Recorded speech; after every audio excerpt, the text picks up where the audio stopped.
আসসালামু আলাইকুম। এই যে দেখেন, এই যে কলিজা আজকে ফ্রাই করব, আজ কলিজা ভুনা করব।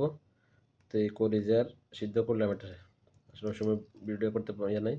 এই চামড়াটা থাকলে তো এটা একটা মানে শক্ত হয়ে যায়, খাইতে শক্ত লাগে। তো এই জন্য এই চামড়াটা উঠাইয়া, এটা একটা চামড়া আছে, চামড়াটা উঠাইতে হয়। তো এটা খাইতে পরে টেস্ট হইব, মানে অনেক মজা হইব।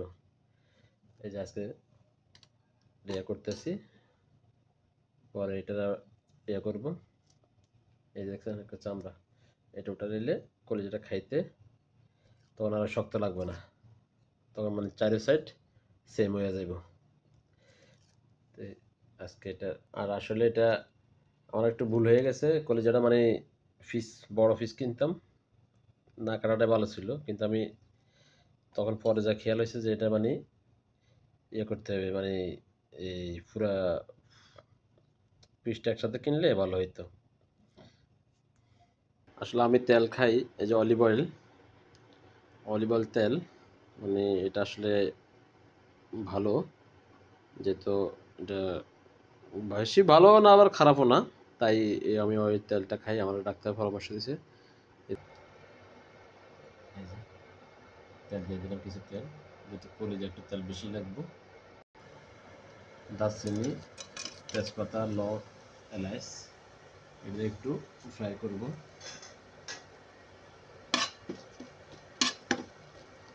রসুন, এখন দেবো রসুন, পরে দেবো পেঁয়াজ। আসলে ভিডিওটা ঠিক মতো করতে পারি না, একটু সমস্যা আছে, যেহেতু আমি এটা আমার ইয়ার ভিতরে পাকাই। পেঁয়াজগুলো একদম একটু লাল, আর একটু লাল হবে, তাহলে যায় জিনিসটা মানে সুস্বাদু হবে। এখন লাল হয়নি, আর 1-2 মিনিট রাখতে হবে। আদা দিয়ে দিলাম, আসলে আদা বাড়তে পারিনি, আদা বাটার আছে, ব্লেন্ডার আছে, সময় নাই, সময় নাই দেখতে এভাবে দিয়ে দিলাম। আসলে আমরা প্রবাসীরা রসুন আদা বেশিরভাগ এভাবে, অনেকে ব্লেন্ডার করে, অনেকে ছেঁচে। দিয়ে দিলাম হলুদ, মরিচ, মাংস মশলা, এগুলো দিয়ে দিলাম।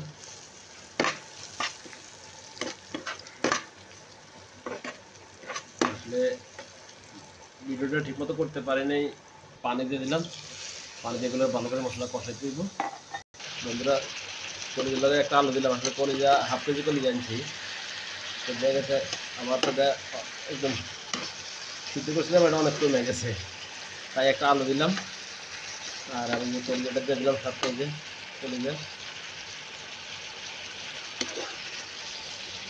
একটু কষাইয়া পরে পানি দিব একটু।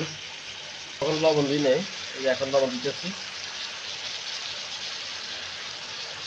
তো পানি দিয়ে দিলাম। তো এটা মানে ভালো করে কষবে আর মশলাটা ভিতরে ঢুকবে। এখন আর 10-15 মিনিট জাল দিলে হয়ে যাব, পানিটা শুকাই যাব। যে এখন কিছু পেঁয়াজ, কাঁচামরিচ আর কটা রসুন করা দিয়ে দিলাম, এগুলো একটু পরে উঠাই নেব। এগুলো দিলে মানে পরে খাইতে সময় আর টেস্ট স্বাদ আরও বেশি পাওয়া যায়। পরেটা হয়ে গেছে, কলিজাগুলো হয়ে গেছে, এখন খাবো। আসলে কাউকে দাওয়াত দিব না আজকে আর। আসলে যে এখন করে লইলাম, এখন খেয়ে দেখবো এটা কিরকম। ওই যে রসুনগুলো দিয়েছি, আসলে রসুনগুলো, এই যে রসুন,